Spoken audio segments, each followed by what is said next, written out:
where every word opens a new world. Welcome to the portal of stories.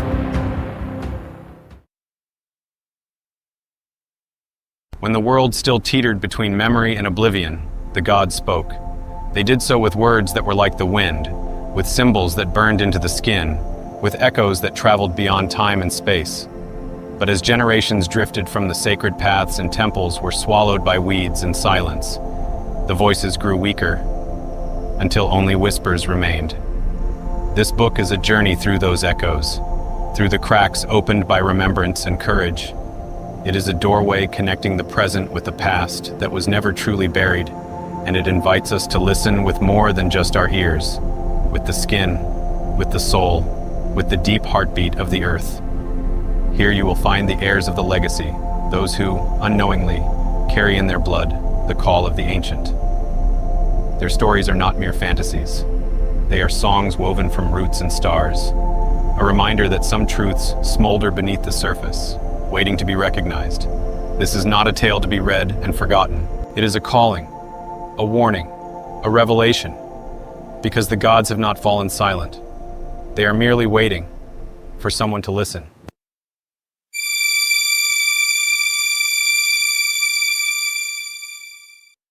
They say that when the world was young and the gods still walked among us, their voices filled the air like the song of a sacred fire. But over time, men forgot. The temples crumbled, the offerings ceased, and the gods fell silent, or so we believed. Deep within the ruins of Tenochtitlán, where stones still carry the memory of the past, something remains alive. An ancient presence sleeping under layers of earth and silence. It does not scream. It does not appear. It whispers. Only those destined to hear it can perceive its voice, and those who do are never the same again. Because when the gods speak once more, they do not do it with words. They do it with destiny. The sun was setting behind the hills, painting the sky over Tenochtitlan a deep red, a small village anchored in both land and time. The dirt roads still remembered the footsteps of ancestors, and the houses kept legends like treasured relics. Very close by, the ruins of an Aztec temple slept, covered in weeds, bearing a dense ancient silence, as if waiting for something. The 5 friends had not returned to the village together since their childhood. Now, gathered around an improvised bonfire, the night seemed laden with more than just nostalgia. So, no one's had the guts to go inside the temple? Diego asked, raising an eyebrow as he lazily spun his beer bottle. My grandmother says the gods still live there, said Jimena, her voice enigmatic. She sat atop a stone, the fire reflecting in her eyes like sparks of war. She says that on full moon nights you can hear their voices. And do you believe it? Carlos asked. No mockery, just genuine curiosity. Of course she believes it, said Mariana softly, her hands clasped over her knees. There are voices that only some can hear. Everyone looked at her. Mariana sometimes spoke like that, as if she already knew things others had yet to discover. Diego scoffed under his breath but said nothing. He knew arguing with her was like arguing with the wind. It's not just a legend, Itzel added, breaking her usual silence. She had been quieter than usual since they arrived, but now her voice carried a different weight. This place was a minor ceremonial site. I found it mentioned in colonial codices. They even talk about nocturnal sacrifices. You carrying codices in your backpack or what? Diego joked, half smiling. Yet there was a spark of respect in his tone, though he wouldn't admit it. I don't need them, she replied without looking at him. Some dreams weigh more than books. Carlos looked away. He too had dreamed.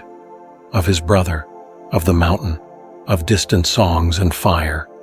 But he said nothing. Not yet. Jimena stood up, impatient. Let's go tonight. Under the full moon. We face it together. If there's nothing, we'll laugh about it tomorrow. But if there is something, Mariana rose beside her, as if she had known from the beginning. We will hear it, she completed, her voice almost absent. The moon rose high and round as they left the village, entering the forest. Branches creaked under their steps, and the air grew thicker as they climbed. Itzel led the way with a flashlight, though she seemed not to need it. There was a magnetism about her, as if the very earth guided her steps. Carlos walked close to Jimena, alert, as if expecting something to leap from the shadows.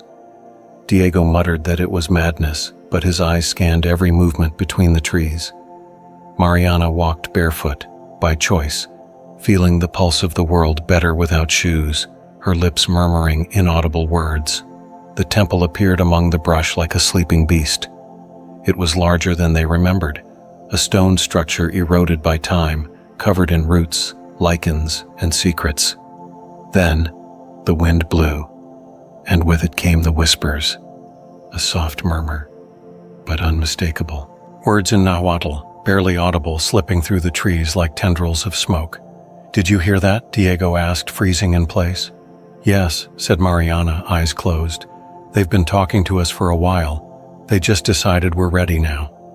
Itzel knelt by a stone slab covered in carved symbols. Her hand trembled as she traced them. "They're saying, 'You are not alone.'" And for the first time in a long while, no one laughed. They descended carefully toward the temple's main entrance. The stairs, half buried and cracked, seemed to shift under their feet, but the five pressed forward. As they crossed the threshold, a coldness enveloped them. Not the cold of air or night, but something older, the absence of the familiar.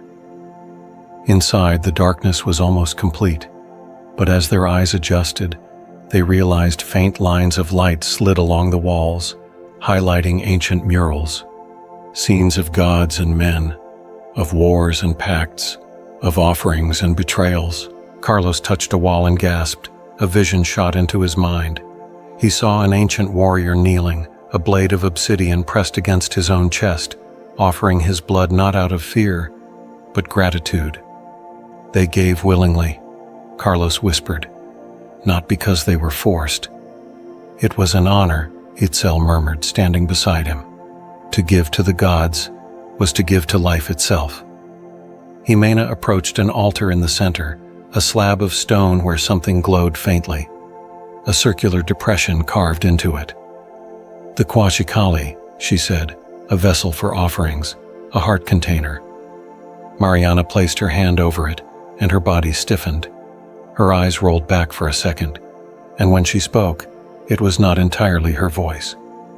"You have forgotten us. You have buried your blood beneath stone and shame. But we remember. We call. We wait." The flames of their torches flickered violently. The whispers intensified, dozens, hundreds of voices overlapping, weaving an invisible net that enclosed the chamber. Diego staggered back, fear written across his face. "This isn't right. We need to leave." But the door behind them had disappeared. Or rather, it was no longer a door. It was just a solid, pulsing wall of stone. "There's no going back," Itzel said, her voice steady. The altar began to glow. A deep, reddish light, like a heartbeat waking after centuries of sleep. The ground trembled, cracks opened beneath the altar, and from them a figure emerged. A warrior. Or what had once been one. Its body was carved from obsidian and gold, its eyes burning with a light not of this world. In one hand it carried a spear of jagged black stone, in the other a shield bearing the ancient symbol of Huitzilopochtli, the god of war and the sun. The Quashikali guardian had awakened, and it was looking directly at them. The guardian stepped forward. Each movement was slow but inevitable, like a mountain deciding to walk. The air grew heavier, thick with something ancient and sacred. The five friends stood frozen, unable to move, not from magic, but from the overwhelming weight of the moment. A voice, deeper than stone, spoke inside their minds. "Who dares awaken the sacred blood?" Ilara, no, Jimena, took a step forward, despite the fear twisting her stomach. "We are the children of your children," she said, her voice shaking but clear. "We have come because we heard the call." The guardian's eyes blazed brighter. The murals on the walls seemed to ripple as if the past itself were awakening around them. One by one, visions seized them. Carlos saw a battlefield where humans fought shoulder to shoulder with gods, not as servants, but as allies. He understood then that the ancient pacts were not about subjugation, but about mutual survival. Itzel saw herself standing before a council of old priests and priestesses, offering not blood, but knowledge. She felt the weight of a memory not her own, of an oath whispered beneath the stars. Mariana drifted across a silver river where countless faces looked up at her, ancestors who had waited for this moment. She wept silently, not from fear, but from recognition. Diego saw fire, destruction, the greed that had poisoned men's hearts and broken the old bonds. He realized that forgetting the gods had not made humanity free, it had made them lost. Jimena saw herself kneeling before a tree older than the temples, older than memory itself. Its branches touched the stars, its roots drank from the underworld. From its heart, a single flower bloomed, luminous, unbreakable. When the visions ended, they found themselves once more in the temple. But something within each of them had changed. The guardian lowered his spear. Its voice, now softer but no less vast, spoke. Not all blood is offered by the blade, not all loyalty is sworn by the sword. You carry the memory, you carry the flame. Rise, children of the forgotten. A beam of light shot up from the altar, piercing the ceiling and into the night sky. The temple shook, but it was not collapsing, it was breathing, alive once more. The entrance reappeared behind them. The way out was open. Itzel was the first to step forward, followed by Carlos and Jimena. Diego hesitated, then gritted his teeth and moved. Mariana lingered a moment longer, whispering a silent promise to the guardian before following the others.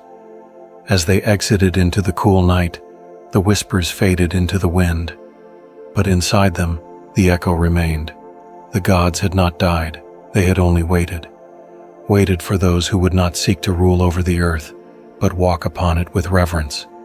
For those who, when hearing the whisper of the gods, would choose not fear, but memory.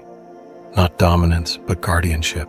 But, and in the ruins of Tenochtitlán, under the watchful gaze of the stars, 5 new guardians walked back into the world. No longer ordinary, no longer blind, chosen, awake.